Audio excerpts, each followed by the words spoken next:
Teshuva. Une sikha que j'ai entendue de quelqu'un qui est assez intéressant. C'est une vision en fait. Bon, c'est une vision de la Teshuva très. Je sais pas si c'est chassidique, mais bon, c'est prouvé, c'est bien élaboré, et bien dit, donc ça vaut le détour. On commence par une histoire qui s'est passée dans un yishuv en Eretz Israël, une communauté où se trouvait un homme âgé, à un certain âge, que tout le monde appelait l'homme bizarre en fait. C'est quelqu'un dont on n'entendait jamais le son de sa voix, quelqu'un vraiment qui rasait les murs, qui était seul, qui vivait sa vie vraiment de façon très isolée. Et la seule fois où on l'entendait, c'était le jour de Rosh Hashanah, à chaque fois pendant la tfila. Alors, un moment donc très solennel, ils ont le kittel, c'est pendant cette filote, il y a un moment donné, ils ont une phrase. Alors, nous on n'a pas cette phrase. La phrase dit Ana slachna pesha ve'avon sana ve'chochacha yigdal na kadosh. D'accord? Ana slachna pesha ve'avon, on part dans leur pesha, leur rébellion et leur faute. Sana, donc lève-les, pardonne-les, ve'chochacha yigdal na, et que ta force grandisse, kadosh, en parlant de kadosh Baruch Hu. Et toujours arrivé à ce moment-là, lui, il se mettait à crier Kadosh Ana Pesha Ve'avon, Kadosh Ana Pesha Ve'avon. Il changeait un peu la formule et répétait comme ça à 2-3 reprises, mais vraiment en hurlant, et il se faisait remarquer par tout le monde. Et jamais personne n'a osé lui demander quelle était cette habitude, quel était le sens de ce cri. Les années sont passées, et un jour dans le Yishuv, un accident a failli arriver. Une voiture qui a à quelques centimètres a failli le renverser. Et donc une personne de la communauté est venue tout de suite à l'aide de ce monsieur. Donc lui a donné à boire, l'a fait asseoir. Et donc elle a entamé un petit peu la discussion, vous vous sentez mieux. Donc puisqu'elle a commencé à parler, elle a dit écoutez, on n'ose pas vous déranger, mais bon, vu qu'on en est là, est-ce que vous pouvez m'expliquer cette habitude un peu bizarre que vous avez à chaque fête, dans les tfilot des Yamin Noraïm, de dire Kadosh Ana Pesha Ve'avon, Kadosh Ana Pesha Ve'avon, d'hurler aussi fort. Et là, la personne âgée lui raconte, elle dit écoute, à l'époque de la Deuxième Guerre mondiale, à l'époque de la Shoah, les nazis m'avaient donné le rôle de capot. Et donc j'étais responsable d'un bloc, faire en sorte que tous les juifs qui s'y trouvaient se rendent au travail, aux travaux forcés, le matin, à l'heure. Donc j'ai toujours fait attention à ce que le travail que j'effectuais n'entraîne aucun mal à tous les résidents du bloc. Il dit, mais un jour, il y en avait un qui était sûrement très fatigué et qui tardait à se lever pour aller travailler. Donc tout le monde était parti, lui il restait seul. Et j'ai commencé à stresser pour lui, j'ai eu peur qu'un des officiers passe et le voit, donc j'étais vraiment sous le coup du stress, j'ai élevé la voix un petit peu, pour lui dire vite, lève-toi, vas-y. Et malheureusement, en élevant la voix, j'ai éveillé la curiosité d'un des officiers qui rôdait autour, et il est rentré dans le bloc, il a sorti son revolver et il l'a tué. Et il dit, de toute ma vie, je m'en veux, je peux pas oublier, il n'y a pas une nuit où je ne m'endors pas avec cette pensée. Et c'est pour ça que quand il y a ces mots-là, lui, c'est de dire Kadosh, Ana, Pesha Ve'avon, c'est les rachetevod de Kapo, Kouf, Aleph, Pe, Vav. Et donc il s'en veut tellement jusqu'aujourd'hui, donc il exprime cette tristesse, cette douleur à travers ces mots-là. Mais donc ça nous amène en fait à se poser la question, de se positionner par rapport à l'essentiel même de la Teshuvah. Bien entendu que vivre une vie, cela entraîne des erreurs, obligatoirement, inévitablement. Maintenant, il y a des erreurs qui sont lourdes de conséquences, d'autres moins lourdes. Mais il faudrait comprendre c'est quoi l'élément dans la Teshuvah qui fait que tout d'un coup, ces erreurs qui ont été dramatiques une partie de ma vie ne le soient plus, ne le deviennent plus. Qu'est-ce qu'il fait? C'est quoi le système? On voit d'ailleurs le Rambam dans Hilchot Tshuva Perek Zayin Halakha Zayin. Et dans cette halakha mamash, du début à la fin, on voit là où se trouve le Baal Tshuva avant de faire Tshuva et où il se trouve après. Il dit là-bas, Kamam me'ula ma'alat Tshuva, Emesh ayazé mouvdal me'Hashem Elokei Israël. Rien qu'hier, avant de rentrer dans le système de la Tshuva, il était donc distant d'Hashem. Comme le Pasuk le dit, Avonotechem hayum mavdilim benechem leven Elokechem. Le prophète Yeshaya donc dit au peuple, vos fautes ont créé une sorte de séparation entre vous et Hachem. Et donc la conséquence, Tsoek ve'eno na'ane. Quand il se met à prier, il n'est pas exaucé, il n'est pas entendu. Chez Nehemar, kitarbut fila eneni shomer, même si vous multipliez les prières, je ne vous écoute pas. Ve'ose mitzvot ve'torfin otam befanav. Et c'est pas ça, c'est que cette personne, avant de faire tchouva, elle continue à faire des bonnes actions, elle fait aussi des mitzvot. Torfin, il la chante très fort. Quelque part, on les rejette, on les dévalorise. Torfin otam befanav. Chez Nehemar, il y a un passage très dur dans Yeshaya qui dit Mi bikesh zot miyetrem remos chatzerai. Mais qui vous a permis de fouler ma cour, vous les pécheurs?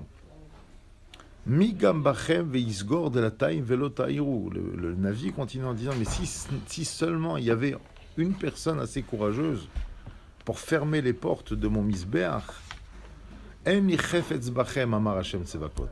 Je n'ai aucun intérêt de vous, dit Hachem. Au mincha lo ertzem yetrem, et une offrande, je n'agréerai pas de vous. Donc ça c'est le Baal Tshuva avant la Tshuva. Ça c'est le avant, comme il y a les photos avant, après. Ça c'est avant.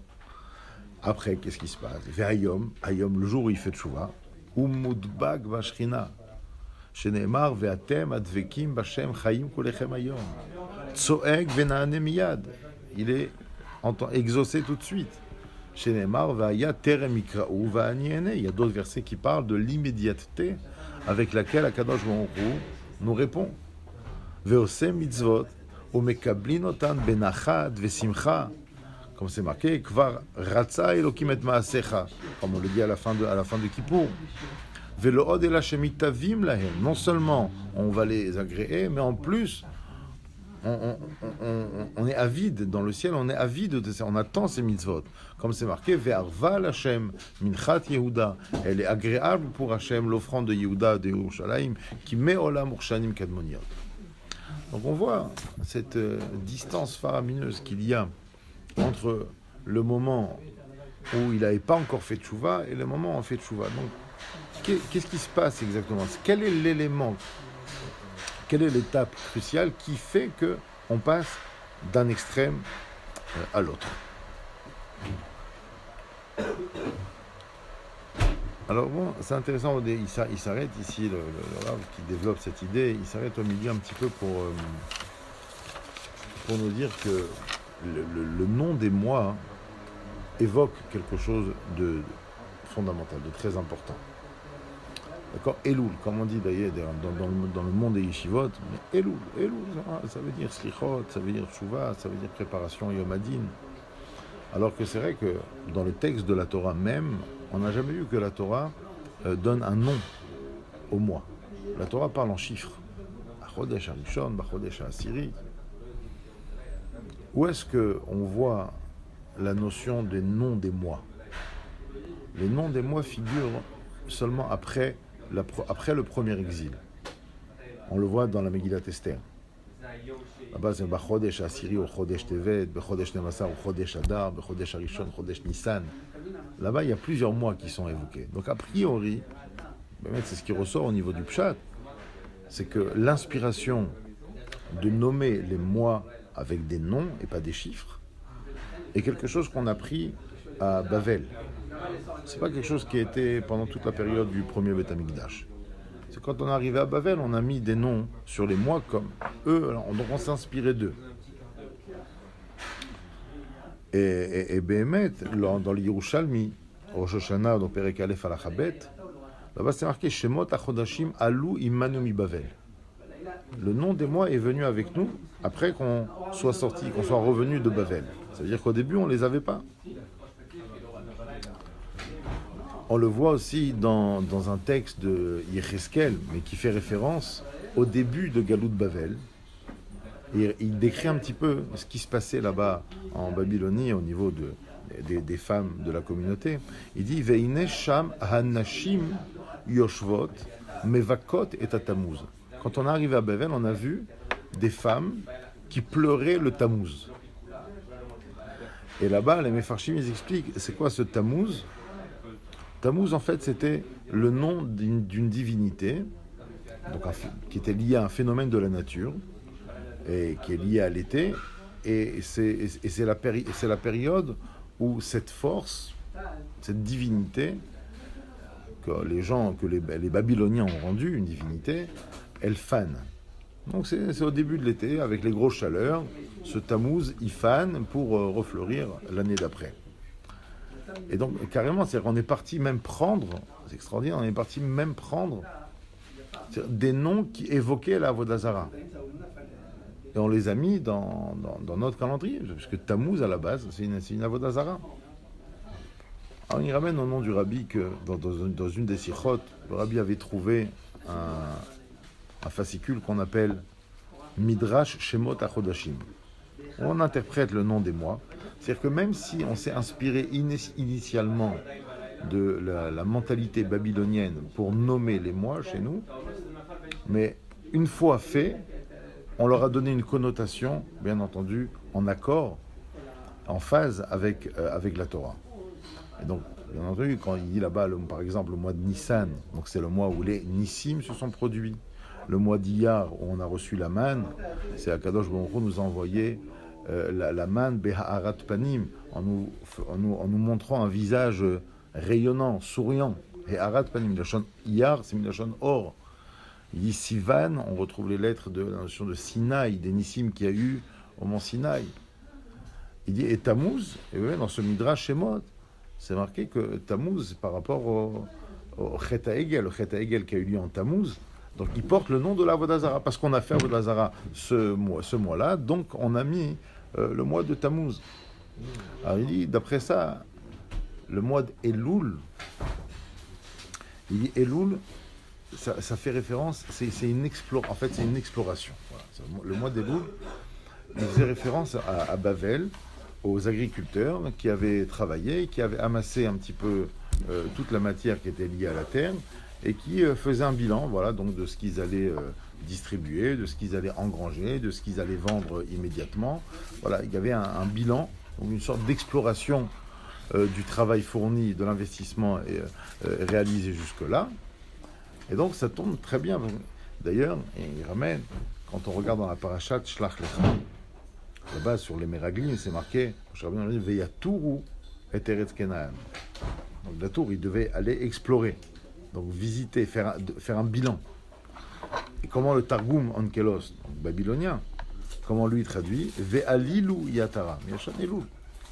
Donc Elul est profondément ou intrinsèquement lié à l'exploration, à une période de bilan. Et donc, bien entendu, si on entend faire un bilan dans le cadre d'un magasin, un inventaire, ou faire des fois même une étude de marché pour savoir qu'est-ce qu'on pourrait améliorer pour faire fleurir le commerce. Donc, c'est exactement ça. Elul, c'est pas par rapport à un commerce, c'est par rapport à notre vie, tout simplement. C'est le moment, à l'approche, effectivement, de la nouvelle année, se dire, voilà, bon, on va faire l'inventaire un petit peu de tout ce qu'on a réalisé ou tout ce qu'on aurait pu réaliser et le mettre en place pour l'année d'après. Maintenant, c'est ce qui est magnifique, c'est que les Chachamim, sur ça, sur ce mois d'Elul qui est à la base babylonien, qui n'est pas juif, ils sont partis chercher des psukim et le Rav Shapira, effectivement, s'arrête énormément sur ça, sur les efforts que les Chachamim ont fournis à trouver des remazim dans différents textes qui font référence au mois d'Elul. Et ce qui est intéressant, c'est de voir qu'en fait, les différents remazim, alors il y en a plein, il y en a plus d'une vingtaine. Bon, ça c'était plus à l'époque des Géonim, juste avant les Rishonim. Ils se sont attardés à trouver des remazim. Et les Remazim les plus connus, ils font référence aux trois éléments sur lesquels le monde tient, Torah, Avoda, Gemilut Chassadim. Il dit la Torah, on a un remez de Elul dans la parashat Mishpatim, quand on parle là-bas, vous savez, de l'homicide involontaire de celui qui a été tué de façon inconsciente, enfin pas voulu par celui qui a commis le meurtre. C'est marqué là-bas qu'il Vea Elokim Ina Legado Vesamti Lecha Makom Asher Yanush Shama. Il allait dans les villes de refuge, les villes où il y avait des Lévi'im, et les Lévi'im qui étudiaient la Torah tout le temps. Donc il dit cette personne qui a manqué de vigilance devait aller étudier la Torah. Donc Ina Legado Vesamti Lecha, ce remez fait référence à la dimension Torah. Après, on a l'autre, le plus connu d'entre eux, Anil et Dodiv et Dodili, effectivement, ça fait référence à l'attachement, donc à une relation attachante qu'on exprime à travers la tfila, le Ovdo Bechol Levavchem, Zavod Hashem Balev, et Ish Lere'eu dans la Megillat Esther, Ish Lere'eu ou Matanot Levionim, c'est référence à l'Zdaka. Donc on a Torah, Avoda, Gmilut Chassadim. Sur ces trois sujets, nous avons les Rachetevot de Elul. Donc c'est-à-dire que c'est sur ces trois plans qu'on doit pratiquer ce bilan, cette introspection sur soi-même. Donc maintenant, revenons à ce qu'on disait au début. Mais comment on répare? Comment on arrange? Quelle partie de la tchouva est véritablement cruciale et qui va arranger ce qu'on aurait causé, on va dire, comme dégâts à travers nos mauvais comportements, les erreurs qu'on aurait effectuées? Alors, il le présente comme ça. Il dit, Bémet, c'est clair qu'il faudrait dire déjà qu'il y a deux niveaux de tchouva. Il y a ce qu'on a le niveau basique, et après, il y a un niveau, on va dire, plus optionnel. Le niveau basique ferait référence au fait de se pencher sur le futur. D'accord? C'est une sorte de Kabbalah Léatide. Maintenant, si effectivement on trouve les forces et les ressources en soi-même d'aller chercher dans le passé les erreurs qu'on a fait et de regretter ces erreurs, de méditer sur ces erreurs, alors ça c'est une option. Je pense que c'est important, c'est pas évident. C'est pas évident de dire ça. Il y en a beaucoup qui le pensent et qui le présentent différemment, comme on va voir d'ailleurs tout de suite.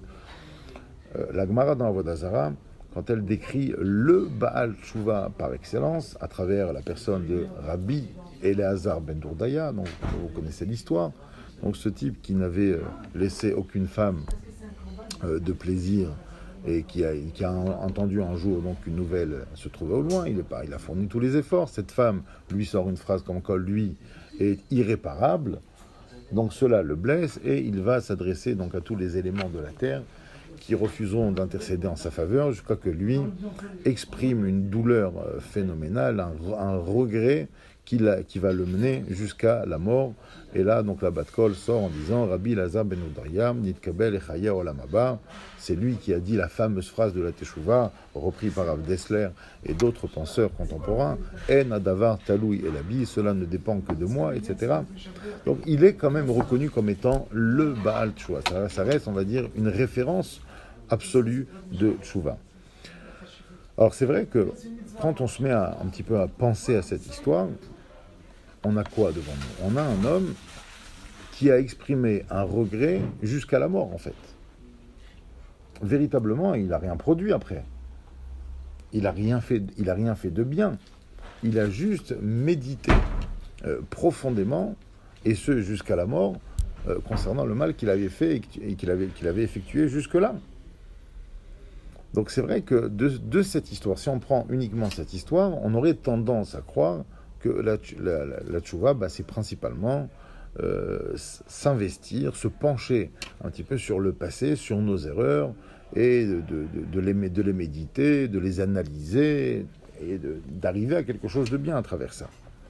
Effectivement, quand on regarde un petit peu dans les livres de Moussar qui parlent du phénomène de la tchouva, tel que le Chovat al-Vavot par exemple, dans Sha'ar al-Tchouva Perek Dalet, lui dit comme ça, Guidré al-Tchouva, Arishon, la première chose, Acharata alma shekadam lomina avonot.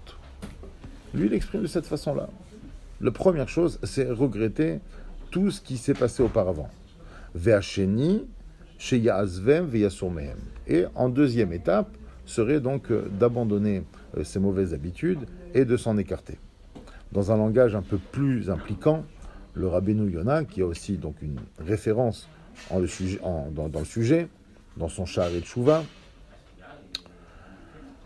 il dit là-bas, Ha'ikar Harishon, je passe ces mots, Acharata.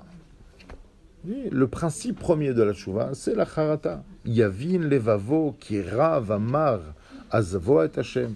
Il faut que son cœur réalise pleinement l'amertume d'avoir abandonné Hashem à travers sa averot. V'yashiv el libo ki yesh onesh venakam v'shilem ala avon.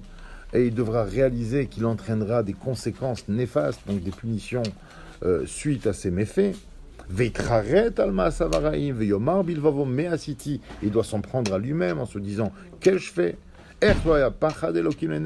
Comment je n'ai pas eu la crainte d'Hachem face à mes yeux? Ça, c'est la première partie, la première étape de Rabbeinu Yona. Donc, il rejoint Mamash le Chovat Alvavot.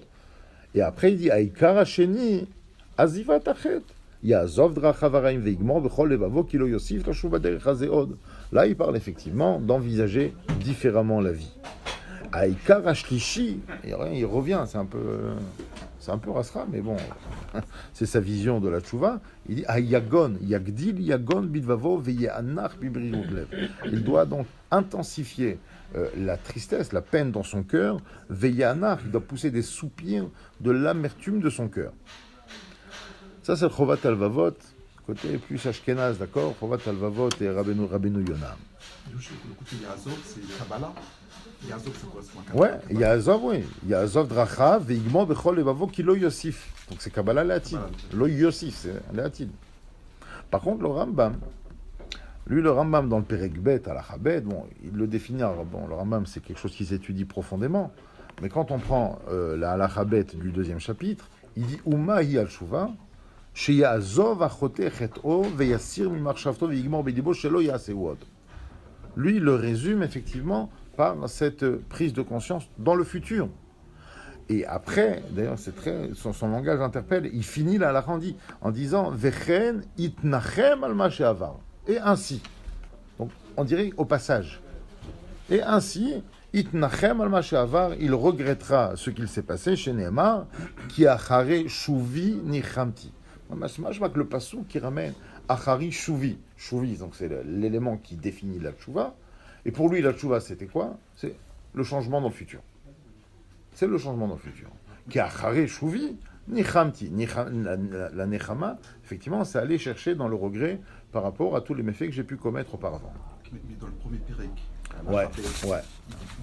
Il exprime autrement. Il dit d'abord le parfait, la microte, les énumérés. Le paret, ensuite il dit dans la halacha bet, tu fais référence? Bet ou Gimel, je ne sais plus, dans le Perek Aleph, il a le deuxième, il dit en fait c'est le Nichoum, et après seulement il dit la Kabbalah. Non, c'est dans la halacha Aleph, je pense. C'est dans la halacha Aleph qui parle de ça. Ouais. Voilà, exactement. Dans la halacha Aleph, il dit là-bas. C'est me fourrage. Alors, là-bas il dit Kesheyase tshuva veyashuv mechetro, chayav leidvadot ifnei hakal baruch hu. Il met au début en relief la notion du vidouille. Alors, c'est très intéressant parce que tous les mefarshim du Rambam vont tirer de lui que pour le Rambam, il n'y a pas de mitzvah de faire tchouva, mais lorsqu'on fait tchouva, il y a une mitzvah de faire vidouille. Kesheyashuv mecheto. Et c'est ce qu'il dit après. Il dit Veze vidouille dvarim ou vidouille ze mitzvah tassé. Il ne dit pas la tchouva c'est mitzvah tassé. Vidouille ze mitzvah tassé. Alors après, il dit comment on fait, Khatati, Aviti, Pachati, etc. Vare nichamti vaboshti vemaasai, ou leolam eni choser le davarze. Vezeu karo shel vidouille.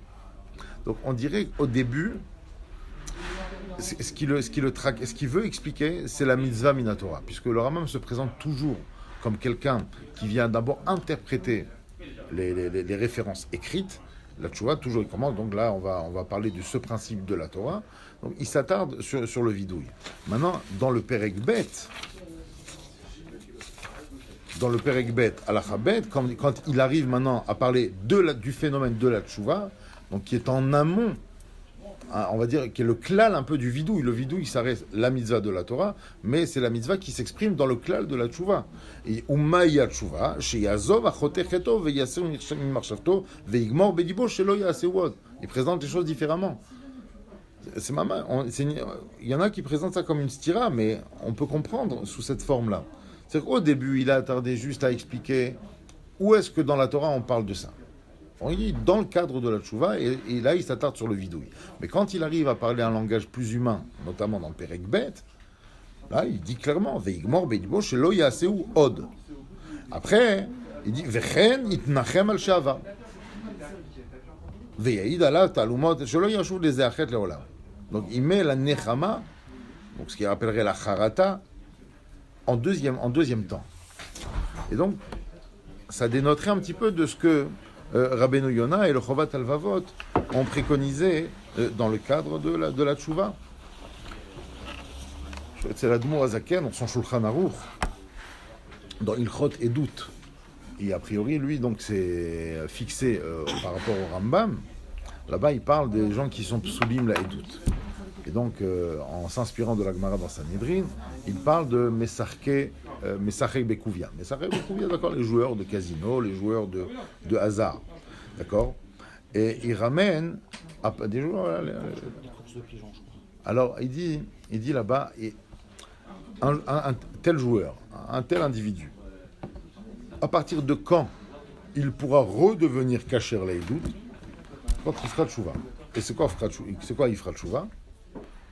Dès le moment où il a cassé la table de jeu sur laquelle il a l'habitude de s'adonner. Voilà. Alors pourtant, il n'a rien fait encore. C'est machma, c'est pas dans la... Il dit, dès qu'il casse la table, donc c'est l'acte qu'il fait pour le futur. Voilà. C'est ça qui détermine sa tchouva. Donc on dirait que l'Admour Azaken s'inspire du Rambam pour poser, mamash, une halakha claire. C'est la tchouva, c'est changer de place, changer de fauteuil, changer les habitudes de sa vie.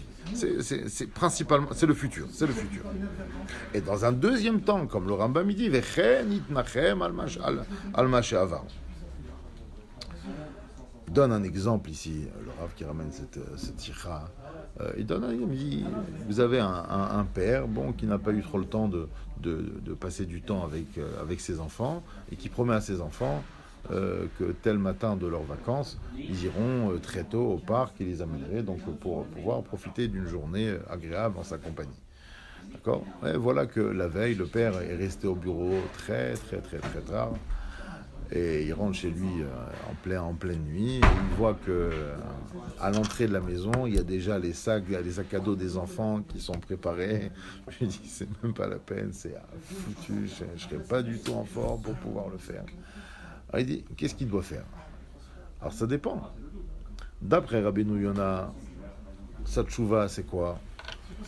C'est se lever et dire aux enfants, les enfants, je suis désolé, vraiment, mais quelle peine j'ai eue. Et exprimer tous ses regrets. D'après le Rambam, c'est pas ça le tchouva. Tes regrets, tu les exprimeras après. Ta tchouva, c'est quand tu te lèves le matin, écoutez les enfants, là, à partir d'aujourd'hui, j'ai décidé de m'organiser de telle façon, 2 jours avant, pour faire en sorte que l'incident qui s'est passé hier ne se reproduise jamais. Voilà. C'est ça la tchouva. Et laisse les pleurs pour après.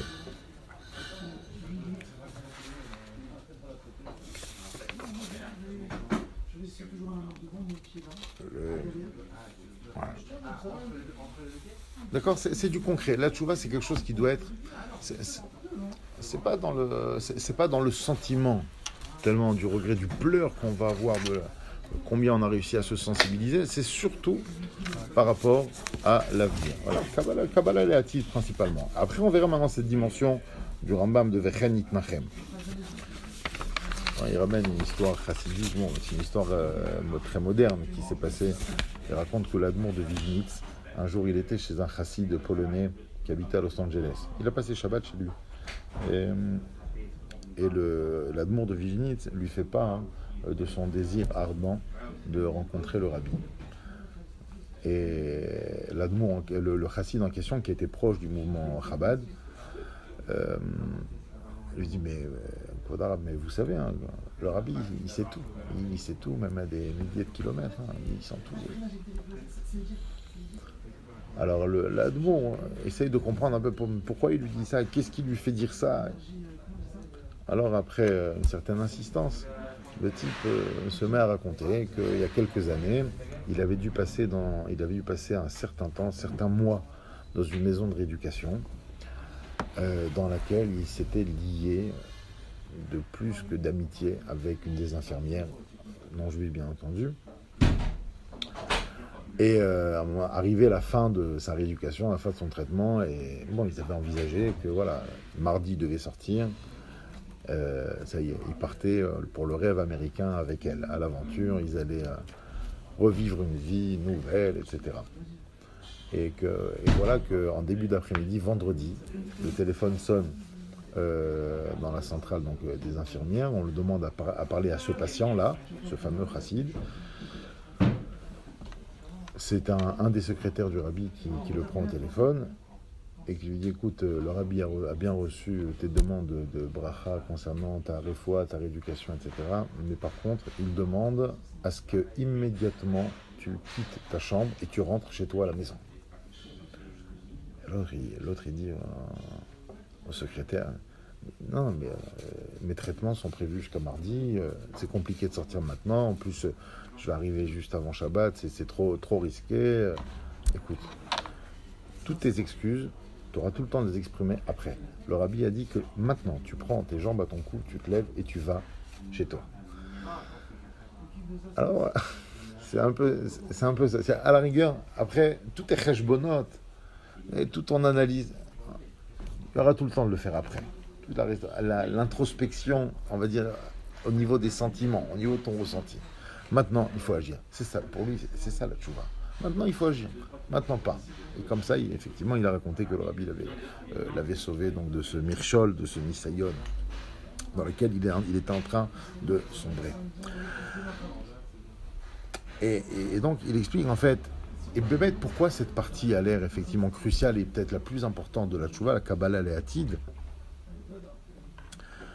Alors, il dit tout simplement déjà parce que le judaïsme est quelque chose dont la priorité a toujours été le futur, voilà, l'avenir. Ça a toujours été ça. D'accord ? Akadosh Baruch Hu ne nous a pas donné, à la rigueur, toutes les mitzvot qu'il nous a donné de se souvenir de tel ou tel événement, ce n'est que pour organiser notre futur. Ce n'est que engageant. Mais il n'y a proprement dit pas dans la Torah de devoir pesant et lourd de mémoire uniquement. Voilà. Par l'esprit, il faut absolument... non. Si ce n'est te rappeler pour pouvoir agir dans le futur. Donc il dit déjà, l'esprit général du judaïsme est tourné vers le futur. Donc il est tout à fait normal que quand on parle d'une mitzvah essentielle et générale comme la tchouva, ça soit tourné vers le futur, premièrement. Deuxièmement, là il ramène le risque, effectivement, de l'introspection sur le passé de façon trop lourde. Il dit quelque chose qui m'a interpellé.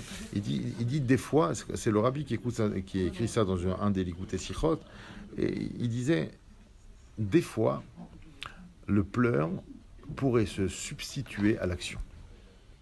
C'est-à-dire quelqu'un qui a pleuré de regret, sincère, indiscutablement sincère, sur tout le mal, toutes les erreurs qu'il aurait pu commettre auparavant, il dit, des fois, ça pourrait arriver que ce pleur, une fois qu'il est... Ça y est, il s'est soulagé. Ça l'a soulagé, ça l'a débarrassé. Ouh là là, il avait un poids qui était trop lourd. Maintenant, il a pu l'exprimer, l'extérioriser. Et ça s'arrête là. Et l'histoire s'arrête là. Et en fin de compte, il s'est en rien amélioré. Et il a nullement changé drastiquement ou profondément sa vie.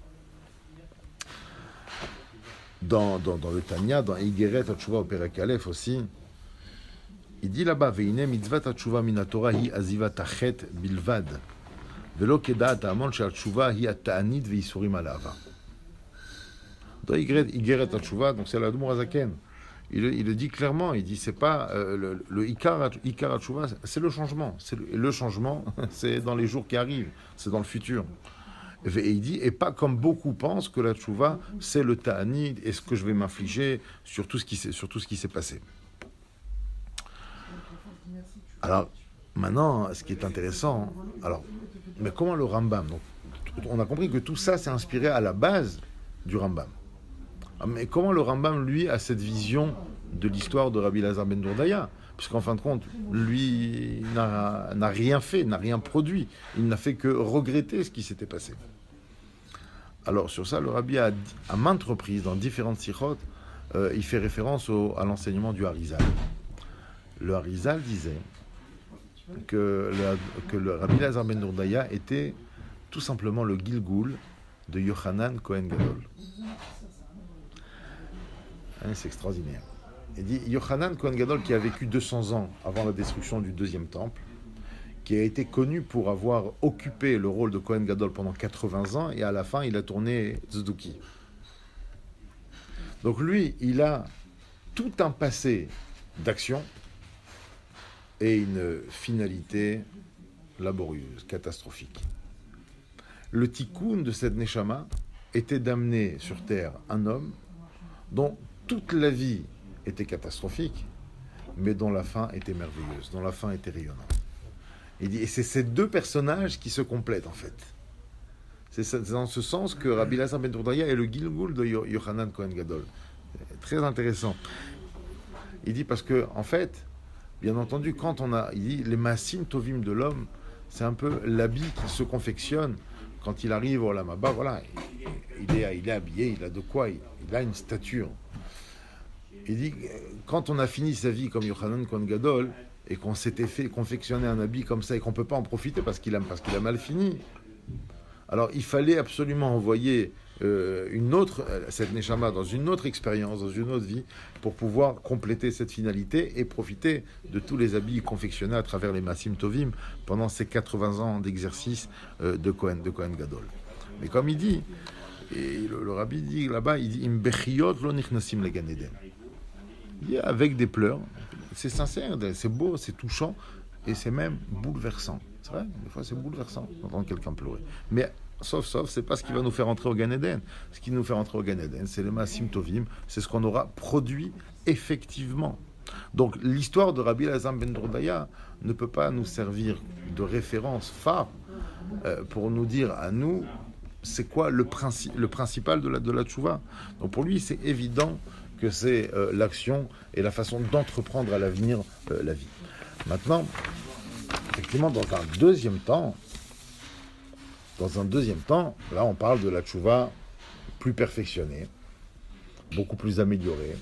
C'est cette tchouva qui m'amène, d'abord j'ai changé de vie, activement, et après dans un deuxième temps, je m'attarde, on va dire, sur les erreurs effectuées auparavant, et j'essaye de les réparer. Alors, il y a plusieurs endroits où il prouve ça. Bon, l'endroit principal de la Torah, c'est l'histoire de Yosef, bien entendu. D'accord ? Parce que tout le monde demande, Yosef, qui devient donc un personnage incontournable de l'Égypte, on ne comprend pas comment, pendant toutes ces années où il a occupé ce poste, comment se fait-il qu'il n'envoie pas un message à son père pour dire qu'il est vivant, pour son père qui fait la haskara de son fils tous les ans, envoie-lui, on dit lui que t'es vivant. Et on a du mal à comprendre cette conduite quand ses frères ils arrivent et qu'en fin de compte, et lui les reconnaît, etc. Mais pourquoi ? C'est quoi son cheminement ? Pourquoi il leur tombe pas dans les bras directement ? Et au contraire, il est là à leur mettre des pièges, et il les accuse, et il va trouver des astuces pour faire amener Binyamin, et il va accuser Binyamin, alors que Binyamin lui personnellement, jamais rien fait. C'est quoi cet acharnement ? Et c'est mashma, quand on regarde les Midrashim, on l'avait ramené, il me semble, l'année passée, un des Midrashim qui parle des takanot que Yosef avait placés en Égypte, quand il était donc Premier ministre.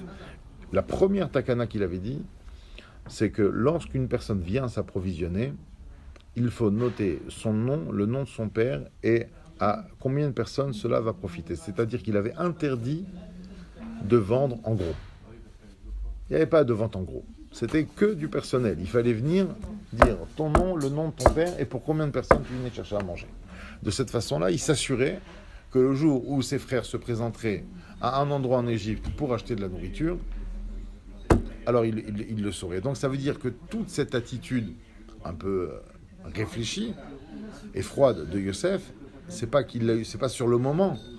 C'est quelque chose qu'il avait préparé. Et il a eu tout le loisir, malheureusement, de le préparer. Et donc, bien entendu, l'explication à cela, c'est quoi ? C'est effectivement de voir comment, dans l'avenir, savoir est-ce que ses frères ont fait tchouva, mais c'est ça le truc. C'était de voir comment, dans la même situation, si maintenant on leur met un des frères de surcroît, enfant de Rachel, comment ils vont se comporter. Alors effectivement, il y a des Midrashim qui disent que certaines Shvatim, lorsque Binyamin a été accusé de vol, il dit non, Ganav ben Ganevet. Il y en a qui l'ont dit, mais c'est normal que tu voles. Ta mère, on se rappelle encore de la crise que notre grand-père nous avait fait, parce que en fin de compte, il s'avérait que ta mère lui avait volé les trafim. Donc en fin de compte, c'est pour ça. Il y en a des Shvatim comme ça, ils voulaient l'abandonner. Jusqu'au moment, effectivement, où Yehuda dit, coûte que coûte, je ne partirai pas sans lui, prends-moi moi à sa place. Donc là, il a vu effectivement la véritable Teshuvah, c'est-à-dire qu'il a vu que non seulement ils étaient donc déjà, ils avaient grandi, ils avaient mûri, mais en plus, ils étaient à même de ne pas refaire la même erreur. Donc ça veut dire qu'ils avaient médité sur le passé et ils avaient compris qu'un frère, même s'il n'est pas de la même mère, il n'était pas question de le brader ou de dévaloriser sa présence dans la famille. Et il ramène aussi l'histoire. Il y a un passage dans la Torah, on dit Vayeda Kayin et Ishto vateled et Chanor, Vayi Boneir, Vayikra et Shemair, al Shem beno Chanor. Sur Caïn, qui a tué son frère. Donc il dit, il a eu un enfant, il s'appelait Chanor. Il a construit une ville. Alors le Ramban là-bas, déjà, tous les Mefarshim, ils disent, c'est quoi cette histoire? Il construit une ville. Alors le Ramban, il le descend. Le Ramban dit, c'est une critique que la Torah est en train de faire. Parce que Vayi Boneir. On parle au présent. Il construit, mais il a rien fait. Mais en fin de compte, il n'a rien mis en place. Il essaye, il s'efforce de sortir, mais en fin de compte, il n'y arrive pas. Et le Rabbi, au contraire, d'autres Mefarshim disent non, pas du tout. Ce que la Torah s'efforce à dire, c'est que, vu qu'il avait supprimé la vie, la Torah tient à nous dire que, non, Vayeda Kain et Ishto va telle d'être Hanor, il a supprimé la vie, il a compris à un moment donné qu'il fallait donner la vie, et qu'il fallait au contraire élaborer et mettre en place des choses, donc pas aller dans le sens de supprimer les choses, mais au contraire de les développer et de les faire exister. Et c'est à travers ça que la Torah exprime la tchouva de Caïn. Et en fait, donc c'est ça, donc on comprend que la tchouva, on va dire, d'un deuxième niveau, celle à laquelle on doit aspirer, c'est après avoir changé nos actions dans le concret, alors dans un deuxième temps, on peut se permettre d'aller chercher dans le passé pour essayer de combler un petit peu les manques et les failles qu'on aurait eues auparavant. Et il le dit, ça c'est intéressant, c'est que dans un deuxième temps, on va aller chercher, d'abord, pour lui, on ne s'occupe pas tellement, et d'ailleurs c'est ce qui se passe à Rosh Hashanah, ce processus logique d'abord de Rosh Hashanah et après de Kippour, démontre un peu de ce qu'on est en train de dire. C'est-à-dire que véritablement, si Kippour est tellement fort, on aurait dû s'occuper d'abord de Kippour, Yechaper Alechem, Mikol Chatotechem, Leter Etchem, etc. Et après, on se fait juger. Et là, comme ça aurait été bien pour nous. Non, Rosh Hashanah, c'est un zman de Kabbalah Le'atid. Dans un deuxième temps, effectivement, il y a Kippour où là, tu vas aller chercher qu'est-ce que tu peux regretter, qu'est-ce que tu peux t'attarder sur ce qui s'est passé et le regretter pour améliorer le changement sur le futur que tu as déjà pris à Rosh Hashanah. Donc même l'ordre des fêtes a l'air de confirmer cette ashkafa, du moins cette vision des choses. Et il dit là-bas, le Rabbi a très souvent parlé à des gens qui sont venus, par exemple, lui demander des questions par rapport à des regrets profonds qu'ils avaient. Un type, c'est arrivé très souvent qu'un type exprime le regret profond qu'il avait eu que pendant des années, il n'a pas mis les tefilines. Alors le Rabbi dit, bien sûr, à partir d'aujourd'hui, donc non seulement tu mets les tefilines, mais tu vas investir du temps à étudier Ilchot Tefilin, ou tu vas mettre Rabbeinu Tam, tu vas faire quelque chose. Ton erreur doit te servir de phare ou te diriger dans ta Kabbalah Le'atid. Mais le principal, c'est ta Kabbalah Le'atid. Il y a même une femme qui lui envoie une lettre dans laquelle elle exprime son regret profond et même l'angoisse que cela lui procurait, le fait d'avoir conçu son enfant à une époque où elle ne respectait pas Taharat HaMishpacha. Et donc le Rabbi lui répond, écoute, à partir de là, donc bien entendu, Taharat HaMishpacha, c'est quelque chose d'inévitable, mais maintenant tu devras t'efforcer à faire connaître Taharat HaMishpacha à des gens qui ne l'auraient pas connu sans toi, à tes amis, à ton entourage, à tes voisines, à ta famille. Et maintenant, c'est à toi d'être un petit peu une commerciale de Taharat HaMishpacha. Et c'est ça. Donc, à la rigueur, donc, le regret doit juste me donner peut-être m'aider dans la direction dans laquelle je me dirige pour la Kabbalah Léatide. Mais le principal, bien entendu, c'est ma Kabbalah Léatide. Et on finit par une petite anecdote chassidique. On parle dans une des grandes yeshivot en Russie, où un jour le Mashgiach s'appelle Raphaël Feigin. Et il s'adresse à ses élèves pour leur dire que l'ambiance spirituelle n'était pas au top. Et donc il leur fait des reproches sur leur façon d'étudier ou de faire leur tefila. Et les élèves ont tous éclaté en sanglots. Ils ont tellement été touchés par les propos de leur Mashgiach, ils sont tous mis à pleurer. Alors qu'ils étaient en train de pleurer, une alarme s'est mise à sonner qui faisait référence à l'arrivée des bolcheviks là-bas ou des communistes. En tout cas, ça annonçait un danger imminent. Et donc, en cas de danger imminent, ils avaient déjà les recommandations. Toi, tu vas là, lui, va là, lui, va là. Et mamash, dans les secondes qui ont suivi le retentissement de cette alarme, chacun il a su ce qu'il fallait faire. Il s'est dirigé là, et en 2 secondes, il n'y avait plus personne, tout le monde était caché, plus personne n'était visible, et à travers ça, ils ont évité le danger. La fois d'après, où ils se sont réunis donc avec leur Mashgiach, il leur a dit, mais voilà, c'est ça ce que je vous disais. Quand je vous ai dit que vous avez des défaillances spirituelles, vous êtes mis à pleurer. Alors que quand votre corps il était en danger, vous avez agi, vous avez fait ce qu'il fallait faire. Il dit alors, laissez les pleurs pour le Yetzer Hara. Quand on vous dit, prenez sur vous de faire. Et les pleurs après, ils viendront pas. En tout cas, c'est dans une deuxième étape. Le principal, c'est Kabbalah Léatide. À travers la Kabbalah Léatide, Akadosh Baruch Hu ne pourra que nous procurer un avenir à l'image de nos Kabbalot. Amen, Kenny Ratson.